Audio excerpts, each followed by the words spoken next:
Subscribe કરો એ હૈ news India ચેનલને, પછી યુટ્યુબ એપ પર બેલ આઇકોનનું બટન દબાવો અને નિહાળો એ હૈ ન્યૂઝ ઇન્ડિયા ચેનલ.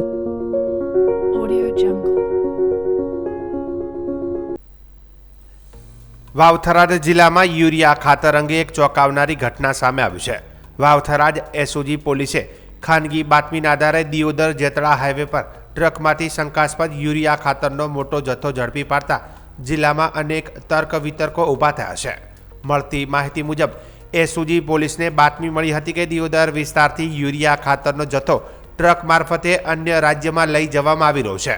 જેના આધારે પોલીસે દિયોદર એપીએમસી માર્કેટયાર્ડ નજીક વોચ ગોઠવી હતી. તે દરમિયાન જેતળા તરફથી આવી રહેલી એક શંકાસ્પદ ટ્રકને રોકી તેની તપાસ હાથ ધરવામાં આવી હતી. તપાસ દરમિયાન ટ્રકમાંથી યુરિયા ખાતરના મોટા પ્રમાણમાં કટ્ટા મળી આવ્યા હતા. પોલીસને કટ્ટા શંકાસ્પદ જણાતા ટ્રક સહિત યુરિયા ખાતરને દિયોદર પોલીસ મથકે લાવવામાં આવ્યું હતું. સમગ્ર ઘટનાની જાણ ખેતીવાડી વિભાગને કરવામાં આવતા અધિકારીઓ પણ પોલીસ મથકે દોડી આવ્યા હતા. પોલીસે ટ્રકમાંથી અંદાજિત 775 જેટલા યુરિયા ખાતરના કટ્ટા જપ્ત કર્યા હોવાનું જાણવા મળ્યું છે. તેમજ ટ્રક ડ્રાઈવરની અટકાયત કરી તેની પૂછપરછ હાથ ધરવામાં આવી છે.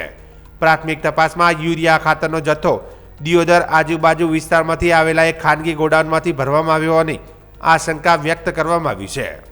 ઉલ્લેખનીય છે કે એક તરફ વાવ-થરાદ જિલ્લામાં યુરિયા ખાતરની અછતનો માહોલ છે, જ્યારે બીજી તરફ જિલ્લામાંથી ટ્રકભર યુરિયા ખાતર અન્ય રાજ્ય ખાસ કરીને હૈદરાબાદ તરફ લઈ જવાતું હોવાની ચર્ચાએ અનેક સવાલો ઊભા કર્યા છે. તે ઉપરાંત ખાતરને સિમ્બોલ વગરની થેલીઓમાં ભરીને બહાર મોકલવામાં આવતું હોવાની પણ ચર્ચા ચાલી રહી છે. હાલમાં સમગ્ર મામલે પોલીસે વધુ તપાસ હાથ ધરી છે અને યુરિયા ખાતરનો જથ્થો ક્યાંથી ભરાયો હતો, કેટલા સમયથી આ પ્રકારનું ગેરકાયદેસર પરિવહન ચાલતું હતું અને તેમાં અન્ય કોણ સંડોવાયેલા છે તે મુદ્દે પણ આગળ તપાસ ધપાવવામાં આવી રહી છે. સવારે અંદાજિત 9:15 જેવો એસઓજી પીએસઆઈ સાહેબનો ફોન મારા ઉપર આવેલો. એમને દિયોદર એપીએમસી ગેટ આગળ બાતમીના આધારે ખાતરની ગાડી પકડવામાં આવેલી કે જે શંકાસ્પદ જણાતા તેઓએ અમને જાણ કરતા અમે અંદાજિત 11:30 વાગ્યા જેવા અહીંયા પધારેલ સ્થળ ઉપર અને પ્રાથમિક દ્રષ્ટિએ જોતાં એવું લાગે કે ખરે યુરિયા ખાતર છે, પરંતુ જ્યારે આપણે એને ફર્ટિલાઇઝર ટેસ્ટિંગ લેબોરેટરીના રિપોર્ટના આધારે જ કહી શકીશું કે આ યુરિયા ખાતર એ ખેડૂતોનું મતલબ આપણે ખેતીલાયક ઉપયોગનું છે કે ઇન્ડસ્ટ્રીયલ ઉદ્યોગ વપરાશકારકનું છે.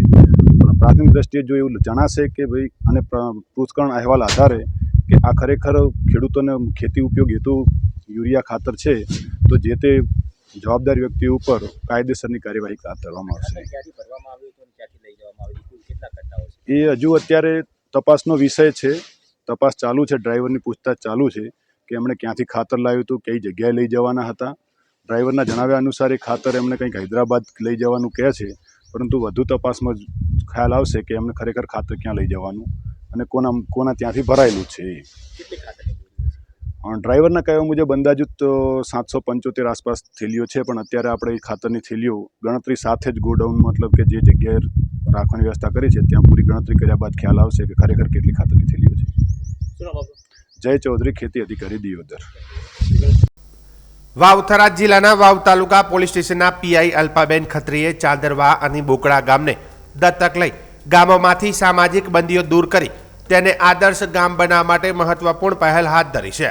આ પહેલના ભાગરૂપે પીઆઈ અલ્પાબેન ખત્રીએ ચાદરવા ગ્રામ પંચાયતની મુલાકાત લીધી હતી. ગૃહ વિભાગ દ્વારા રાજ્યભરના દરેક પોલીસ ઇન્સ્પેક્ટરને ગામ દત્તક આપવાની યોજના અમલમાં મૂકવામાં આવી છે. વાવ-થરાદ પોલીસ અધિક્ષક ચિંતન તેરાની સૂચના મુજબ ગામોમાં ઊભા થતા પ્રશ્નોનો ઝડપી નિકાલ થાય અને પોલીસ તથા લોકો વચ્ચે વિશ્વાસનો સેતુ મજબૂત બને તે માટે આ મુલાકાતનું આયોજન કરવામાં આવ્યું હતું.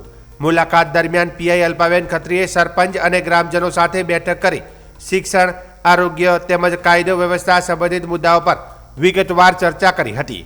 તેમણે ગામના વિવિધ પ્રશ્નોની માહિતી મેળવી અને તેના તત્કાલ નિરાકરણ માટે ખાતરી આપી હતી. આ ઉપરાંત પીઆઈ અલ્પાબેન ખત્રીએ ગામની પ્રાથમિક શાળાની મુલાકાત લઈ બાળકો સાથે સંવાદ કર્યો હતો. તેમજ ગામમાં આવેલ આયુષ આરોગ્ય મંદિરની પણ મુલાકાત લઈને આરોગ્ય સેવાઓ અંગે માહિતી મેળવી હતી. અંતે પીઆઈ અલ્પાબેન ખત્રીએ અને મહિલા સરપંચે ગામના વિકાસ માટે મળીને કાર્ય કરવાની તથા ચાંદરવા અને બુકણા ગામને આદર્શ ગામ બનાવવાની પ્રતિબદ્ધતા વ્યક્ત કરી હતી. વાવ-થરાદ જિલ્લાના ધરણીધર તાલુકાના રાછેણા ગામે એક અનોખી અને ચિંતાજનક પરિસ્થિતિ સામે આવી છે. ગામના જ એક કુટુંબના 20થી વધુ સભ્યોને હાથમાં ફિંગરપ્રિન્ટ ન આવતા તેઓ અનેક સરકારી યોજનાઓના લાભથી વંચિત રહી રહ્યા છે. આ કારણે આખો પરિવાર છેલ્લા ઘણા સમયથી મુશ્કેલીનો સામનો કરી રહ્યો છે. પરિવારજનોના જણાવ્યા મુજબ હાથમાં કુદરતી બીમારી અથવા તો વારસાગત સ્કિન સંબંધિત સમસ્યાને કારણે તેમની આંગળીઓમાં ફિંગરપ્રિન્ટ સ્પષ્ટ દેખાતા નથી. પરિણામે રેશન કાર્ડ, આધાર કાર્ડ, આયુષ્માન કાર્ડ સહિત ફિંગરપ્રિન્ટ આધારિત અનેક સરકારી સેવાઓ મેળવવા તેઓને સતત અડચણો આવી રહી છે. પરિવારજનોનું કહેવું છે કે આ અંગે તેઓ દ્વારા વારંવાર સરકારી કચેરીઓમાં રજૂઆતો કરવામાં આવી છે, છતાં અત્યાર સુધી કોઈ યોગ્ય ઉકેલ આવ્યો નથી, જેના કારણે પરિવારના સભ્યોમાં તંત્ર પ્રત્યે નારાજગી જોવા મળી રહી છે. તાજેતરમાં જ રાછેણા ગામે યોજાયેલ સેવા સેતુ 2.0 કાર્યક્રમ દરમિયાન પરિવારના સભ્યો મામલતદાર સહિત હાજર અધિકારીઓ સમક્ષ હાજર રહી પોતાની વ્યથા વર્ણવી હતી.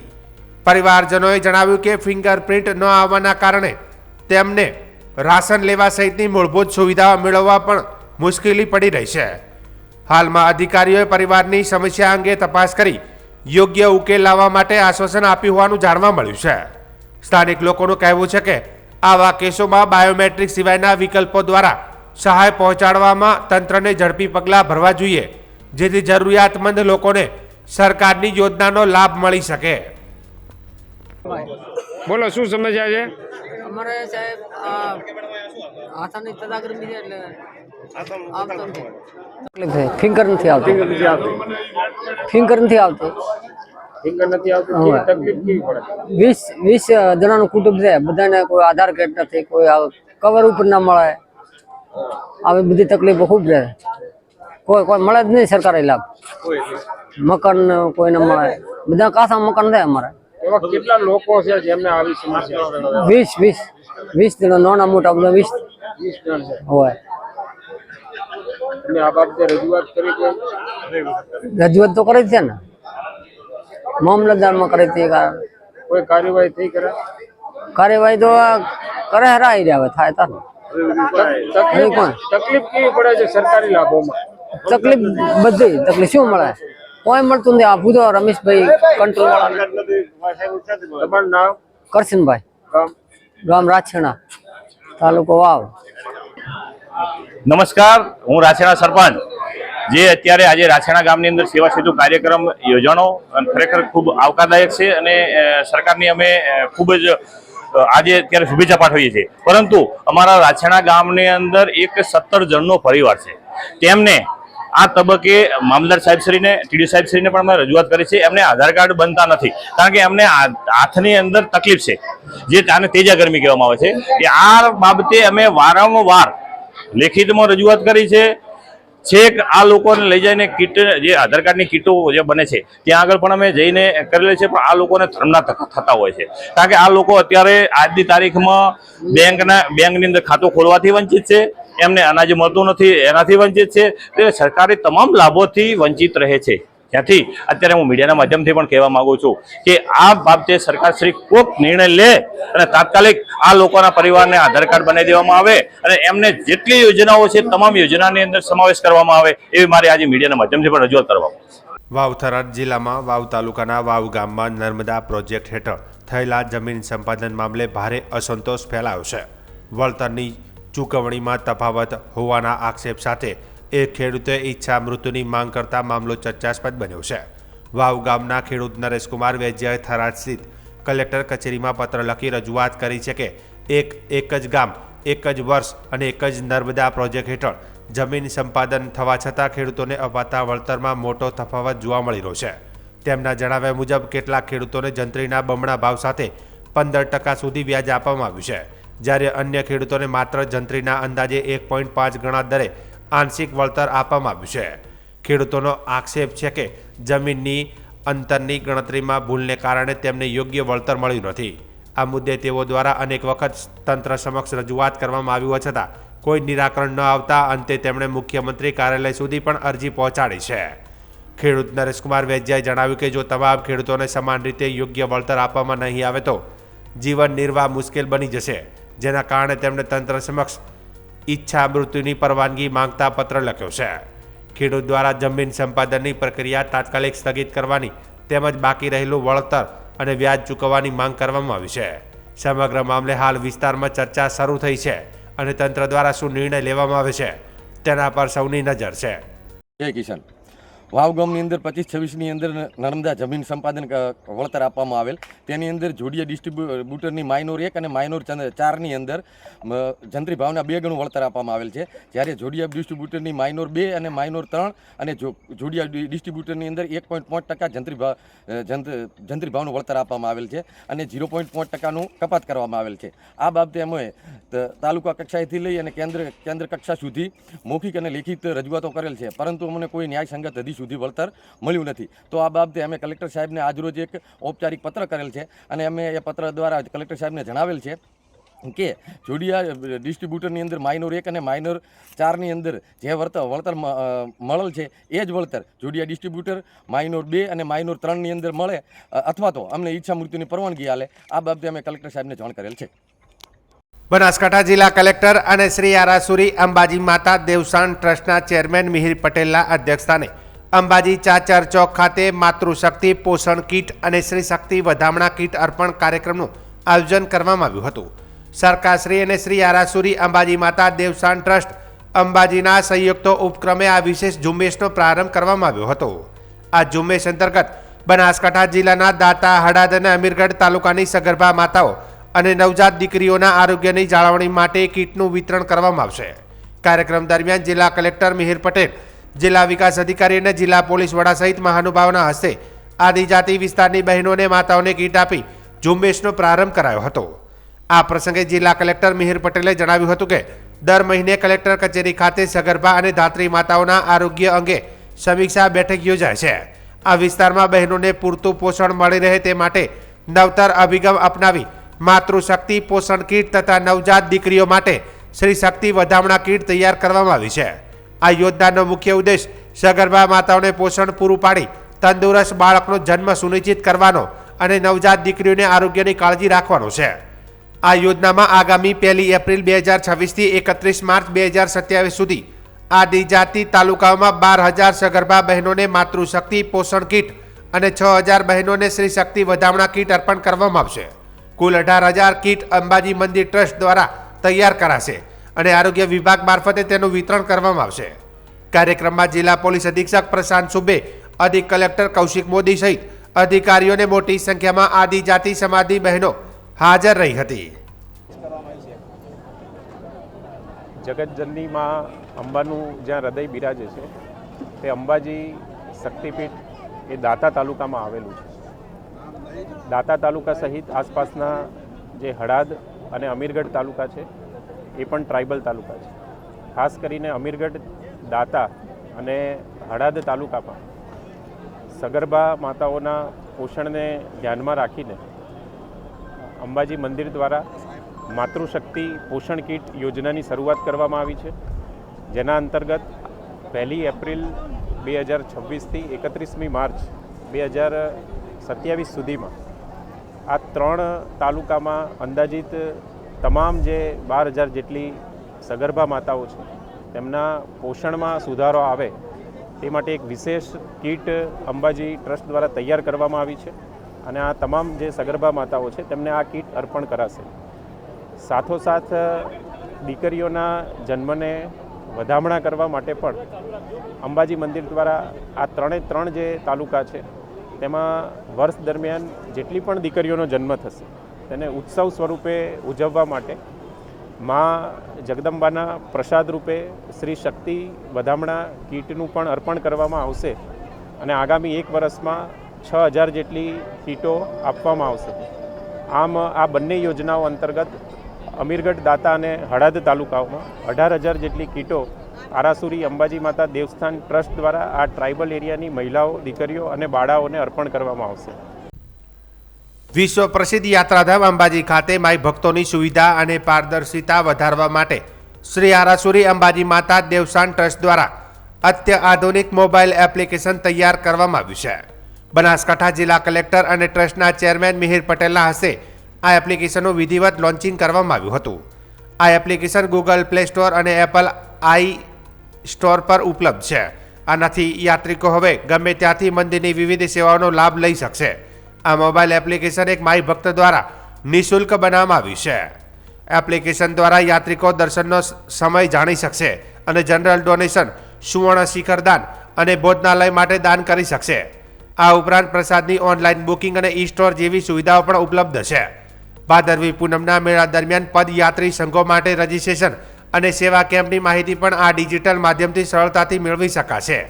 અંબાજી મંદિર ટ્રસ્ટ દ્વારા દર વર્ષે અંદાજે 1,20,00,000 જેટલા મોહનથાળ પ્રસાદનું પેકેટનું વિતરણ અને કરોડોનું દાન મેળવવામાં આવે છે. આ નવી ટેકનોલોજી અને સેન્ટ્રલાઇઝ સર્વર દ્વારા વહીવટમાં વધુ સુગમતા અને ગુડ ગવર્નન્સ આવશે. અંબાજી મંદિરની સમગ્ર જે પ્રક્રિયા છે તે ડિજિટલાઇઝેશન કરવાની પ્રક્રિયા ચાલી રહી છે. તેના ભાગરૂપે ડેટા સેન્ટર અને તમામ જે પ્રક્રિયાઓ છે ઓનલાઈન કરવામાં આવી છે. વેબસાઇટ પણ કાર્યરત છે. માઈ ભક્તોની એવી લાગણી હતી કે અંબાજી મંદિર દ્વારા એક ઓફિશિયલ એપ પણ બનાવવામાં આવે કે જેથી કરીને મંદિરને લગત તમામ જે માહિતી છે અને મંદિર સાથે વધુ સુદૃઢતાથી આ ડિજિટલ યુગમાં જોડાઈ શકે. તેના માટે આજરોજ અંબાજી મંદિરની ઓફિશિયલ મોબાઈલ એપ્લિકેશન પણ લોન્ચ કરવામાં આવી છે. વાવ થરાદ જિલ્લાના થરાદ શહેરની પંચવટી સોસાયટીમાં છેલ્લા 2 વર્ષથી ગટર લાઇન ભરાઈ જવાની ગંભીર સમસ્યા પ્રવર્તી રહી છે. સ્થાનિકોના આક્ષેપ મુજબ આ અંગે નગરપાલિકામાં અનેક વખત રજૂઆત કરવા છતાં કોઈ ઉકેલ આવ્યો નથી. આથી રોષે ભરાયેલા સ્થાનિકો ફરી એકવાર નગરપાલિકા કચેરીએ પહોંચી તાત્કાલિક નિરાકરણની માંગ કરી છે. સોસાયટીના રહીશોએ જણાવ્યું કે ગટરનું ગંદુ પાણી ભરાઈને સોસાયટીમાં ફેલાઈ જાય છે અને ઘણીવાર ઘરોમાં પણ ઘૂસી આવે છે, જેના કારણે ભારે હાલાકી ભોગવવી પડે છે. આ ઉપરાંત ગટરનું પાણી પીવાના પાણીમાં ભળી જવાથી મચ્છરોનો ઉપદ્રવ વધ્યો છે. મચ્છરોના ઉપદ્રવને કારણે બાળકો બીમાર પડી રહ્યા છે. સ્થાનિક મહિલાઓએ ચિંતા વ્યક્ત કરતા જણાવ્યું કે જો મચ્છર કરડવાથી બાળકોને નુકસાન થાય તો તેની જવાબદારી કોણ લેશે? આ ગંદકીના કારણે સોસાયટીમાં રોગચાળો ફેલાવાનો ભય પણ ઊભો થયો છે. રહેવાસીઓની અરજી મુજબ પંચવટી સોસાયટીમાં વર્ષો પહેલા અંડરગ્રાઉન્ડ ગટર લાઇન બનાવવામાં આવી હતી. ઘરોમાંથી નીકળતું ગંદુ પાણી આ લાઇનમાં જાય છે, પરંતુ લાઇન બ્લોક હોવાથી પાણી આગળ વધતું નથી. અનેક વખત વારંવાર ઉભરાઈને સોસાયટીમાં ફેલાઈ જાય છે. વધુમાં ગટર લાઇન નજીકથી પીવાના પાણીની લાઇન પસાર થતી હોવાથી લીકેજના કારણે ગટરનું ગંદુ પાણી પીવાના પાણીમાં ભળી જાય છે. પરિણામે લોકોને દુર્ગંધયુક્ત પાણી પીવું પડે છે અને તાવ, ઝાડા, ઉલટી જેવી બીમારીઓનો સામનો કરવો પડે છે. અરજીમાં સૂચવવામાં આવ્યું છે કે સોસાયટી નજીક તાજેતરમાં નવી ગટર લાઇન બનાવવામાં આવી છે.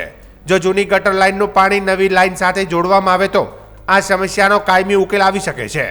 જો કે છેલ્લા 1.5 વર્ષથી મૌખિક અને લેખિત રજૂઆતો કરવા છતાં સંબંધિત અધિકારીઓ દ્વારા કોઈ કાર્યવાહી કરવામાં આવતી નથી. મારું નામ ઇમ્તિયાઝ સાઈ છે. હું પંચવટી સોસાયટીમાં રહું છું. 2 વર્ષથી ગટરની અમારે સમસ્યા છે.